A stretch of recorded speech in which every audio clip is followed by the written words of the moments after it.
Well, now let's get into the details of this matter as we expect the People's Democratic Party to host what they call a non-elective convention tomorrow.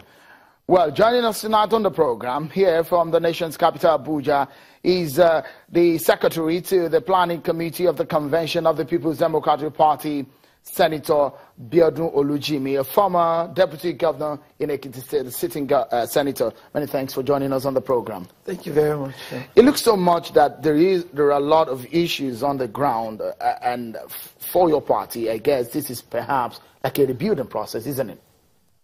It is, and we're very excited. We're glad. For once, we're out of the woods, and with this window of opportunity, we want to ensure that we get our party back. Is your party back, really? Our party is back. I am just coming from the Eagle Square. We've all been there since 8 a.m. Everyone is excited. It's like today is the day of the convention. Lovely people, good quality people, coming in, wanting to be part of it. Selfless, wanting to do everything, carrying things. I've not seen this kind of spirit in a very long while. And it shows that something serious happened to us. And it's like coming out of a serious illness. And everyone is now excited. Everyone is happy. We have our voice back. We have our acts back. And we believe that we will make a great statement tomorrow to tell everyone that we are going to be smoking hot from now on. I don't know if you heard, you're aware that there are plans to scuttle or to stop this convention tomorrow by obtaining some court injunction. Are you aware that this convention that you're planning tomorrow may not hold? That's not true. You are not aware? We've been on top of most of these issues, and nothing like that will happen. The convention will go on as scheduled. I cover politics in this country, Senator Olujimi, and I have my ears and I have information, and I know that members of your party are planning to stop this convention of tomorrow. Are you aware? Let me tell you truly, there is no doubt that there are people who are still aggrieved. They are aggrieved not because the PDP is coming back, but because they have squabbles in the various states. And those are local politics. So, no one is trying to scuttle the national convention. If you say some people are going to scuttle the state's executives, I'll agree with you. Yes, but not the national convention. As much as I'm aware, I know that there are some lawyers who are moving from state to state. They're seeking permission from judges. The courts are on vacation, as we know, but they're planning to get injunctions to stop the convention. And the reason I'm bringing up this issue, you were saying your party is perhaps healed of the illness that took it off power at the center. But it doesn't look like your party is really out of the woods yet. We are completely out of the woods. Let me tell you, in a home where you have even kids, children of yours, 5 of them, you'll find some that are always aggrieved. You can't take that away. And it will happen in all political parties. It won't only be in the PDP. The reason is even so deeply entrenched in the PDP is that it is the only democratic party that is on ground. It is the only party where you can be yourself. It's the only party where you have a right of dissent. You can't do it in many of the other parties.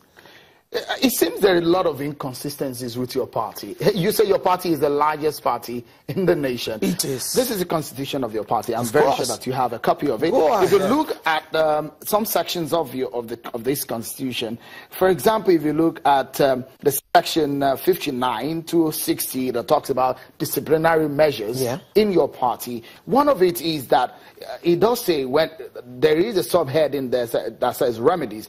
If any member of the party is aggrieved, he shall report to the appropriate authority. If he or she is not satisfied, an appeal shall lie with the next higher party authority. All appeals must be dealt with timeously, expeditiously in any event or not later than 2 weeks after the filing of the appeal. It went further to say that members should not go to court until they've exhausted the process of the party. But it looks so much that this has never been followed. That if anybody who does that shall be sanctioned by the party. But we've seen that over and over again, people go to court. That's true. Let me tell you, in a political party, because we're all free joiners, you come of your own free volition, it becomes difficult for the party to be very strict on certain issues. There is no doubt about that. People will exhaust all the various disciplinary or remedies within the party. But in the final analysis, when they believe that they've still not gotten what they want, they naturally go to court, because it is good to be sure that you have tried your best.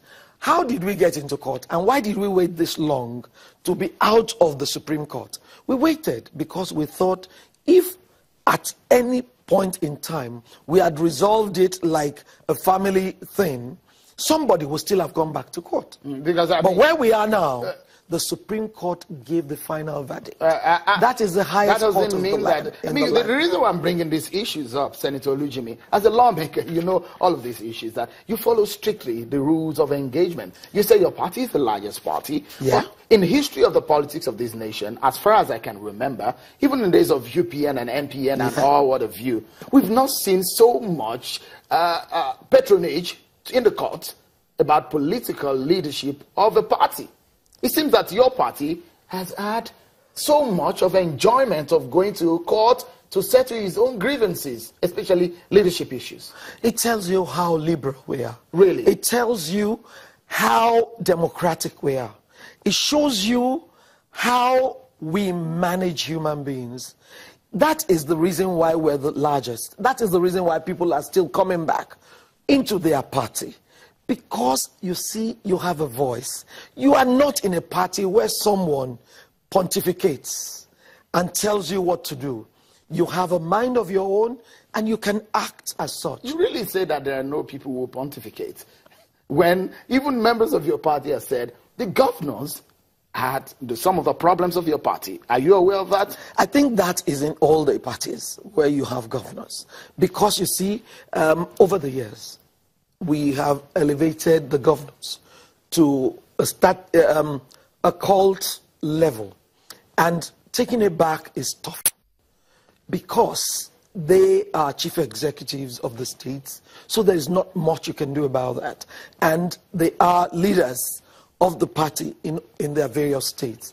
And so giving orders to the party is one of the fallout of the cult leadership they have and followership. But you see, most of them, especially in the PDP, ensure that even that has a human face. All you can do is to moderate these aspects of the management of the party. And in the PDP, that is the only place where you can stand up and say to your governor, I do not agree with you. But there's going to be consequences. Well, Senator Olujimi is still with me in the studio. I will be taking you up on a lot of issues regarding the constitution of your own party as you approach tomorrow. Is the eve of the People's Democratic Party's National Convention. They call it a unity convention. But how united is the party they say is the largest political party in Nigeria? They say they want to come back into power in 2019. We'll find out right after this break. Join us again, everyone.